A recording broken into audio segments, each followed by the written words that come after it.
Get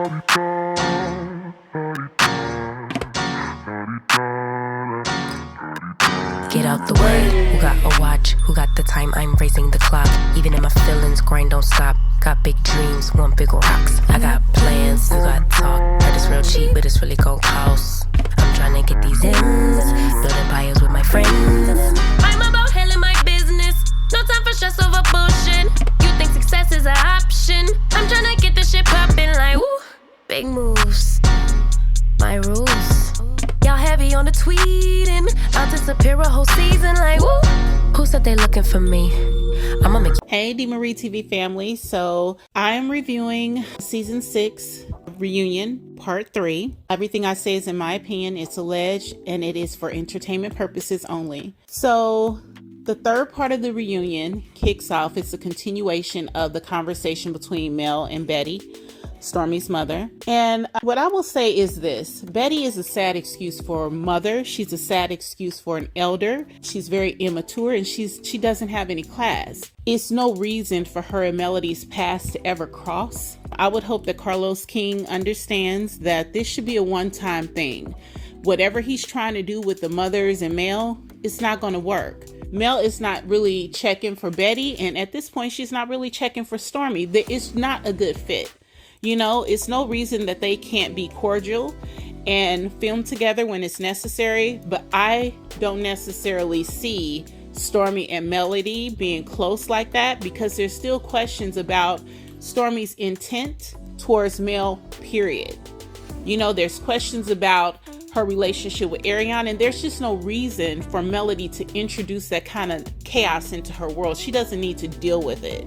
So I just think Stormy and her family is something that she should deal with at a minimum. Her mother, Betty, I won't say Miss Betty, it's just Betty is somebody Melody should never have to deal with because it's no reason for her to. Nobody wants to see Betty or interact with Betty, and that's Stormy's mother. Stormy should have to deal with that mess. She's tacky, and it's just not a good fit. The fact that they gave Junior some time on the reunion was weird to me. I don't feel like Junior played a big enough part in Love and Marriage Huntsville this season to be sitting up on a reunion stage. I'm not sure why he was there, but this whole scene doesn't make sense to me. I feel like it's forced, and it was a piece of the reunion that we did not need. We would have been better off if he had left that portion off of the reunion, in my opinion. Stormy trying to accuse Melody of being the reason that she's having trouble in her business is crazy to me.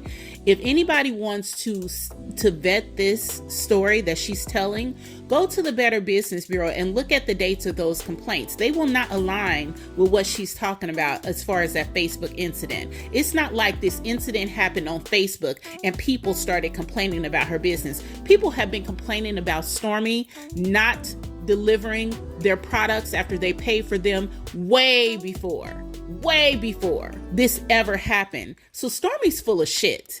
And first of all, you can't blame a failing business on a woman that we are watching do business successfully. You just claimed this episode that you were having issues with people who were signing things and committing fraud at your company. Was that Mel's fault too? You need to be accountable for what happens to your business, and you need to be accountable to every single person who never received a product that they paid for. That ain't on Mel. And if people decided to go to companies and complain about you because they didn't like how you was moving, that ain't on Mel either. You and your mother could have hopped up on there and defended yourself. You also could have gotten a hold of Melody if you wanted to. You know where she lived. You also have her, you could have DM'd her. You could have called Carlos and told him to reach out to her. You could have called anybody you could have called Kimmy and said, call Mel for me and tell her to call me. It was a way for you to get to her if you wanted to get to her. So this whole notion that, oh, I couldn't reach Mel and I had no way of contacting you, it's all bullshit. These people are some haters and they mad because this woman stay winning. And so she can wrap that up in whatever package she wants to. But at the end of the day, cut them off. That's what I say. Don't even fool with them. Melody does not need Stormy in her life. Stormy adds no value to her life whatsoever. Cut her out. Film whatever scenes you need to film with her. If Carlos wants to keep them on the show, and after that, it's nothing. Nothing at all. And then it's the Fletchers. And y'all know I love the Fletchers. I absolutely love what they brought to the show. I love that they have adult kids and they're showing stories and dynamics between their kids and themselves. I like that she's talking about some of the things that parents of adult children go through. I love that. And I think Nell looks amazing. Her and Chris both look absolutely amazing. Nell is gonna make these women step their game up. Tisha looking silly, honey. Nell is in this gold. Chris has on his suit with his red bottoms. They are just clean, and I think they are the most beautiful couple. I think they are just gorgeous together. They touched on why Tisha and Marceau didn't invite them to the expo. And I've talked about this before in previous videos. Tisha and Marceau are very insecure people. The arrogance that you see in these walls that you see them put up, they know on that stage, with the exception of Martell, they really are the least successful of this bunch, right? So the Fletchers coming in is intimidating to them. The Fletchers, they know the Fletchers. They know the Fletchers have multiple businesses. Tisha can say she forgot and she was focused on the core six, but I love the fact that Chris pointed out Stormy and her husband were on the show. This was at the expo. This wasn't about the core six. And I really get tired of Tisha and Kimmy trying to say core six because they want to set themselves apart of everybody else and try to put themselves above everybody else. But it's going to be really hard to keep playing that as long as these Fletchers stay on here and continue to do what they're doing. The Fletchers showed up and they had an amazing season. People like the Fletchers. We like their storylines. We like that they're open and honest about their life. And we love the fact that they are classy people and they really do have businesses and they show you their businesses and they show you what they do. You don't get that from Tisha and Marceau. All season long, they went into empty buildings that were being worked on and talked in the building. That was their show. It was either black or in her office that was getting built out. That was their whole show. Kimmy and Maurice in their office that was being built up, and they would have conversations there, and that was their whole show. That's getting boring to people. I have no doubt that Carlos is going to want to keep these people on here because you can clearly tell from the dynamics on this reunion that he is running interference for Tisha and Marceau like it's crazy. He is not letting people finish sentences. He's cutting people off. He's deciding what we can hear and what we can't hear. He's not being a host that is impartial. And it shows. It's very apparent.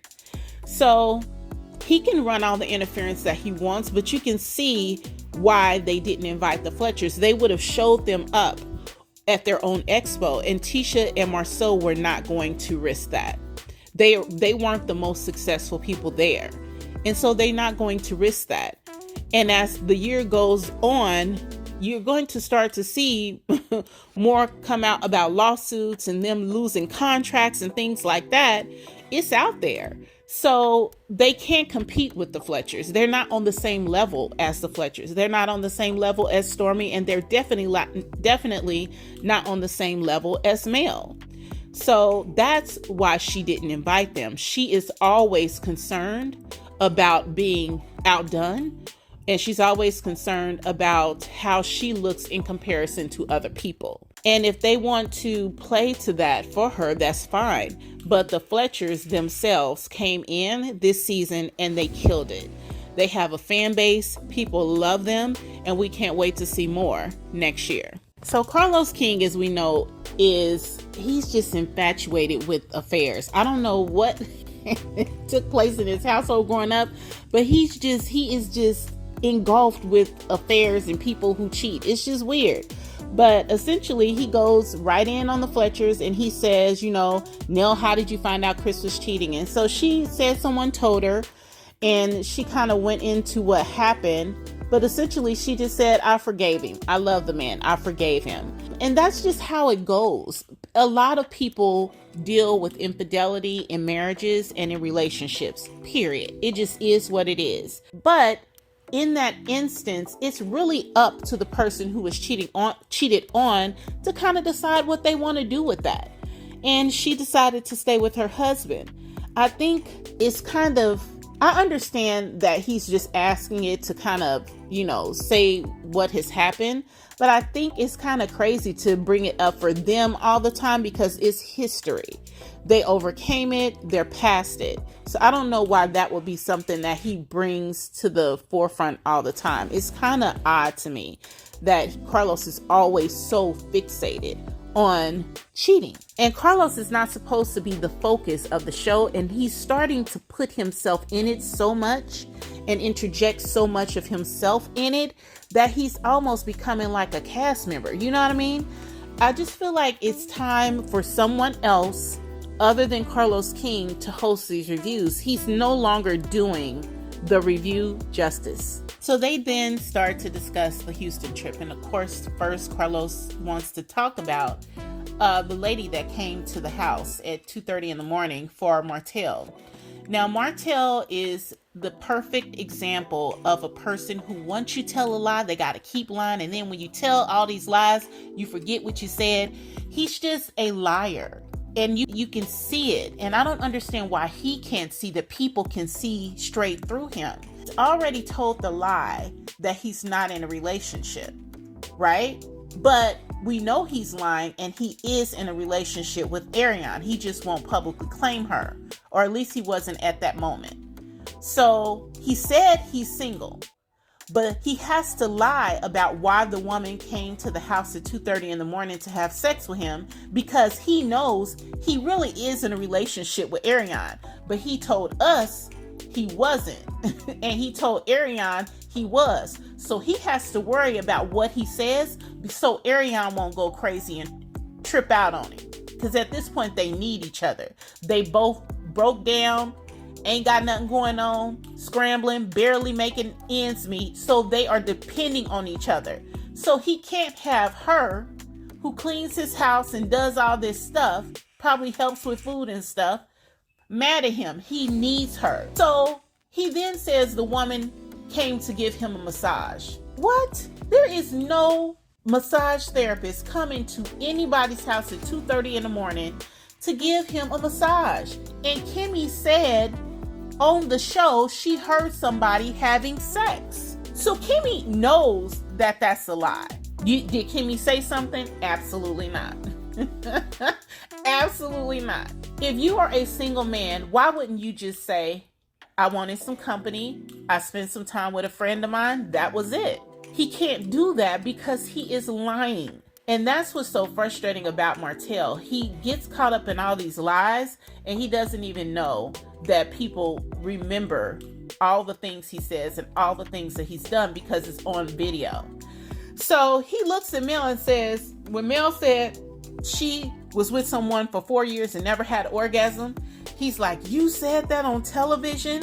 Yes, sir. She said that on television, just like you said on television that she wasn't taking care of you, and she wasn't pleasing you, and she wasn't satisfying you. Have you forgot all the things that you said to her on television?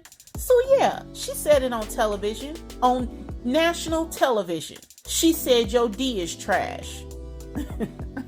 Yes. He act like he shocked that she would treat him that way. And he been disrespecting this woman for years.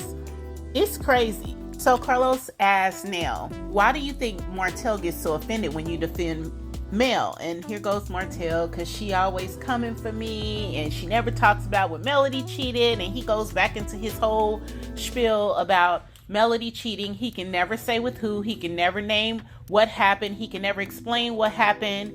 He can never give you any details about his cheating accusations. It's just Mel cheated too, which at this point everybody knows is a lie. He's trying to level the playing field to make himself look better instead of just taking ownership of what he did.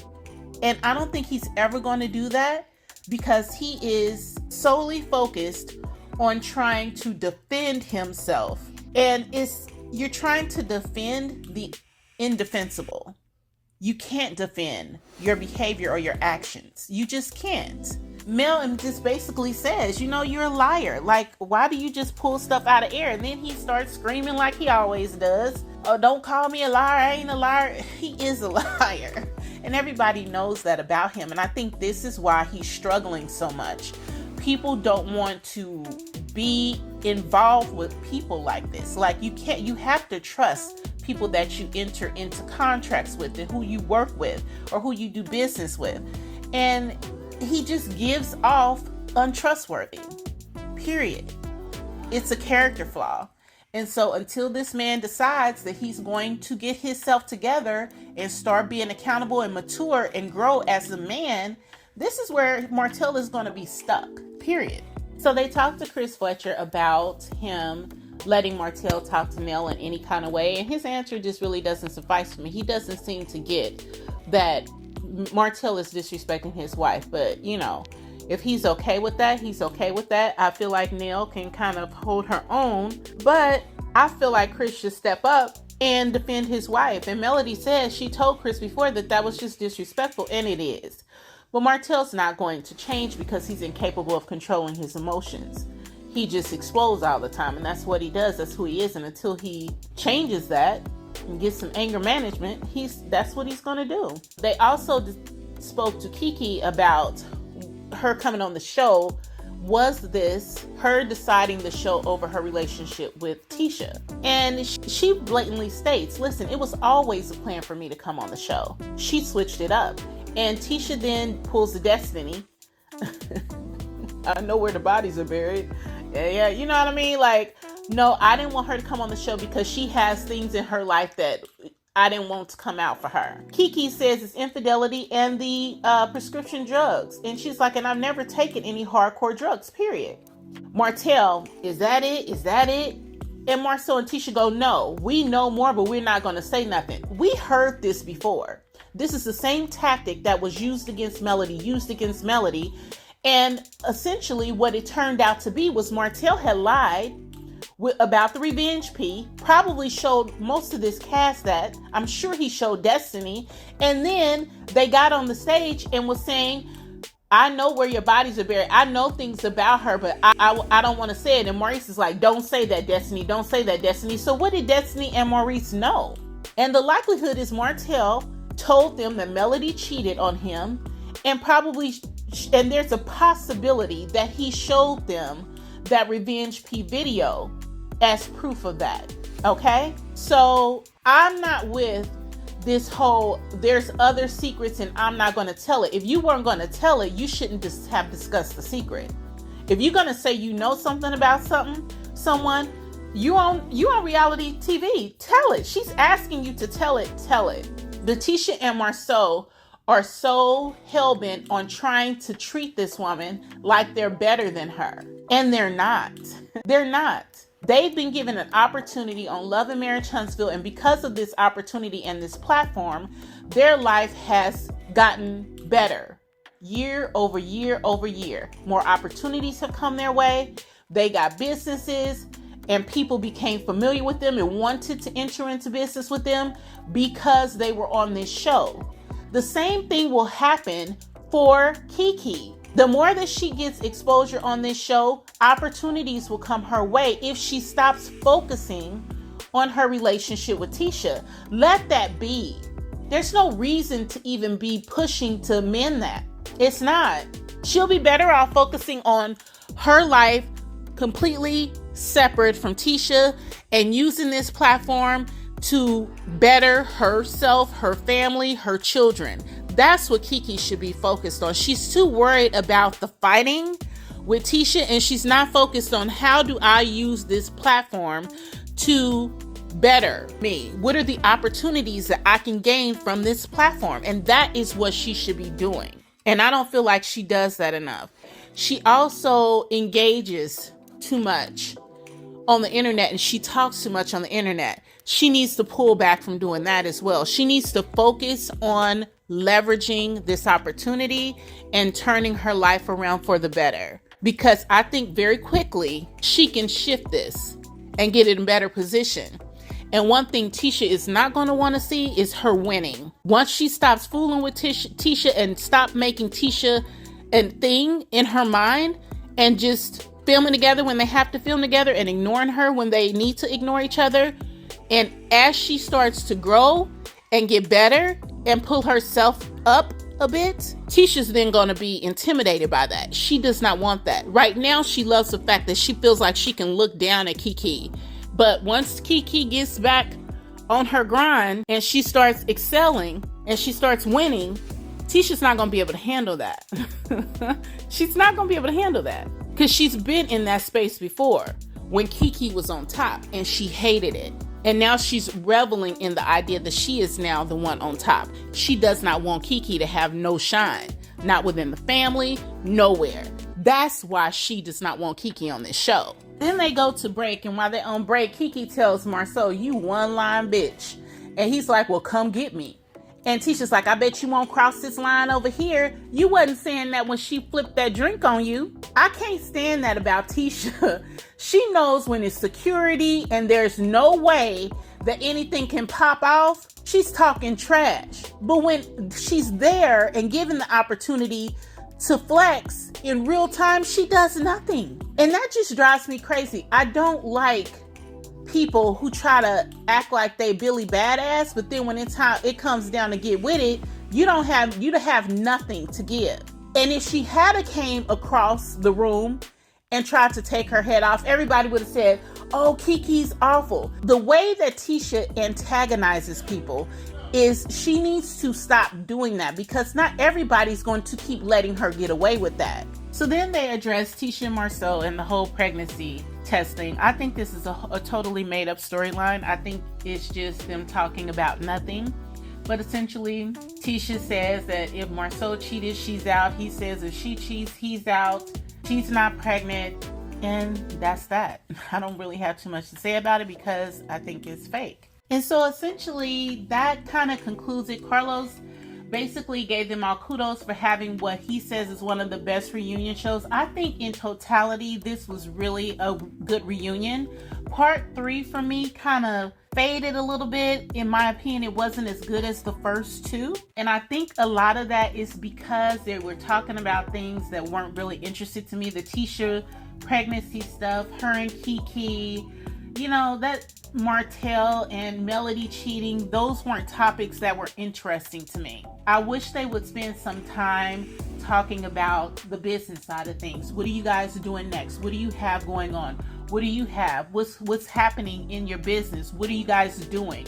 I think that would have been a great way to kind of conclude the season on a very high note, because essentially the spirits are good, for the most part, everybody's in a good place. I know that, Martell has his issues, but Melody is happy. I think this whole thing has been so much funner and it was a lot more laughter than we've seen, I think, ever. And everybody seems to just be in a good place, Martell's still stuck in the past, but that's on him. But they were laughing, joking with each other, and I really enjoyed that. I now want him, Carlos King, to push this out of mess and take us back to excellence. Talk about the businesses. Talk about what these people are doing in their life. Talk about their products, what they're selling, what they're building.